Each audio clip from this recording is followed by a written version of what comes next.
Hello student, hello Hindi में आपका स्वागत है। चलिए सर्वनाम को देखते हैं। सर्वनाम क्या होता है? तो इसे इंग्लिश में प्रोनाउन कहा जाता है। तो सर्वनाम किसे कहते हैं? चलिए देखते हैं। संज्ञा शब्दों के स्थान पर प्रयोग होने वाले शब्दों को सर्वनाम कहा जाता है। यानी जब हम नीचे में देखिए, इसका उदाहरण आपको समझा के बताती हूँ। नीचे की तरफ देखिए, वाक्य में संज्ञा के स्थान पर सर्वनाम शब्द का प्रयोग। जैसे हम लिखते हैं राजू घर नहीं आया, तो राजू नाम है, वो संज्ञा है।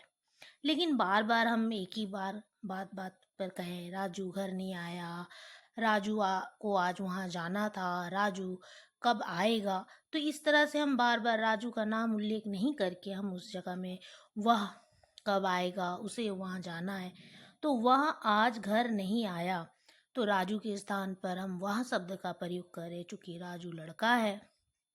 और इसी तरह से लड़की के लिए भी हम लगाते हैं, उसका भी लगाते हैं, उसे लगाते हैं, उसकी, उन्हें, वे, तुम, तुम्हें, तुम्हारे, हम लोग, हम सब, हमारा, ये सभी जितने भी आप वर्ड सुन रहे हैं इसे सर्वनाम कहते हैं। तो सर्वनाम के 6 भेद होते हैं: पुरुषवाचक, निजवाचक, निश्चयवाचक, अनिश्चयवाचक, संबंधवाचक, प्रश्नवाचक, उत्तमवाचक, मध्य। ये पुरुषवाचक के भी 3 भेद है: उत्तम पुरुष, मध्यम पुरुष और अन्य पुरुष।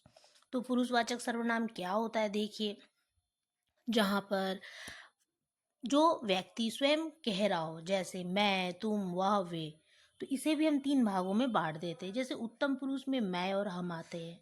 मध्यम पुरुष यानी मैं जो कहता है, मध्यम यानी जो सुन रहा है, तुम लोग, तुम सब या वे।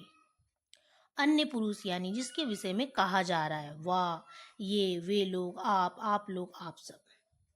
इसके बाद आप निजवाचक सर्वनाम में आइए। निजवाचक में यानी अपना, स्वयं के लिए प्रयोग होते हैं। इसमें वर्ड शब्द लगते हैं स्वयं या अपने आप।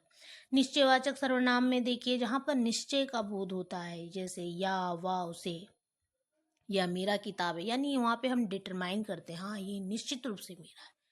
अनिश्चयवाचक में कोई कुछ, यानी आपको पता नहीं है, कोई आया होगा, कुछ खाने को दे दो, यानी पता नहीं क्या देंगे या कोई आया है कि नहीं। तो अनिश्चयवाचक यानी निश्चय का बोध नहीं हो रहा है, यहाँ पे हम कोई कुछ लगाते हैं।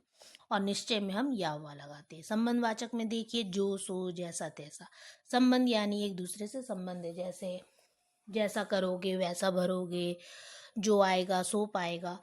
और लास्ट देखिए प्रश्नवाचक। प्रश्नवाचक में यानी प्रश्न का बोध होता है, जैसे कौन, क्या। इसी तरह की जानकारी जानने के लिए आप मेरे चैनल हेलो हिंदी को सब्सक्राइब करना ना भूलें। धन्यवाद।